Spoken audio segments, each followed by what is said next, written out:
অনেক রোদ উঠছে, গরম মনে হয় আজকে 42 ডিগ্রি তাপমাত্রা। শুরু করো।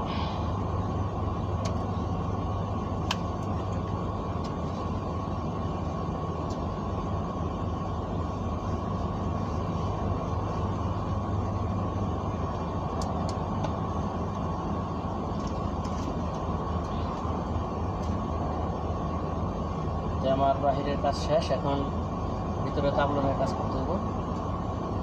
ভিতরে অনেক চিপা জায়গা, তো চিপা জায়গা, ওইখানে আমি ভালোভাবে ভিডিও করতে পারতেছি না।